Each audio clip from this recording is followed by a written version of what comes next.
సూర్యాపేట జిల్లా కోదాడలో double bedroom ఇళ్ల నిర్లక్ష్యంపై మాజీ ఎమ్మెల్యే మల్లయ్య తీవ్ర స్థాయిలో ఫైర్ అయ్యారు.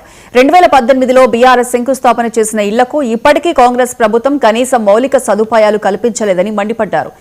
గాలి మోటార్లలో తిరుగుతూ డబుల్ బెడ్రూమ్ ఇళ్లను గాలి కొదిలేశారని విమర్శించారు. హెలికాప్టర్లకు ఖర్చు చేసే బడ్జెట్ను డబుల్ బెడ్రూమ్ ఇళ్లలో వసతులు కల్పించేందుకు వినియోగించాలన్నారు.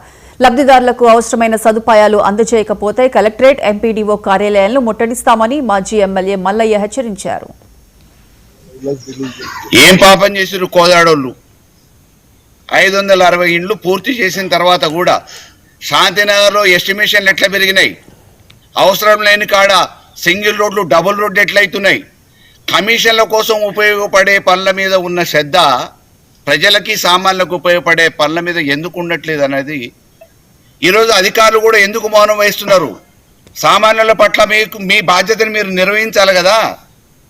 కలెక్టర్ గారు జోక్యం చేసుకొని ప్రభుత్వం నుంచే రావాల్సిన అవసరం లేదు. వారికి కేటాయించిన వారి పరిధిలో ఉన్న నిధుల్ని 35 లక్షల రూపాయలు కేటాయించి ఈ సామాన్యులకి అవసరం లేని కాడ కోట్ల రూపాయల అభివృద్ధి అనే పేరు మీద టెండర్లలో మోసం జరుగుతూ ఉంది. ఎస్టిమేషన్లు పెంచుకుంటూ ఉన్నారు, కమిషన్లు దండుకుంటూ ఉన్నారు. అవన్నీ ప్రభుత్వ ధనం రేపో మాపో ఎప్పుడో విచారణ చేపడతాం. తప్పకుండా రేపు వచ్చే ప్రభుత్వంలో వాళ్ళను కూడా కటకటాలు వెనక్కి పంపిస్తాం. నిన్నగాక మొన్న అసెంబ్లీలో ప్రెజెంటేషన్ పెడితే గంట సేపు ప్రెజెంటేషన్కి 85 లక్షల రూపాయల ఖర్చు అయిందని చెప్పేసి, అంటే ఒక గంట సేపు వాళ్ళ ప్రెజెంటేషన్ ఇవ్వటానికి, తప్పుల తడుగ్గా ఉన్న నివేదికని సమర్పించడానికి, ప్రజల్ని మభ్యపెట్టి తప్పుదోవ పట్టియటానికి 85 లక్షల రూపాయలు ఒక గంట కోసం, పబ్లిసిటీ కోసం ఖర్చు పెట్టిన ఉత్తమ్ కుమార్ రెడ్డి ఇక్కడ ఎంపికైనా ఎన్నికైనా అభివృద్ధి ప్రదాతలుగా పుణ్యదం.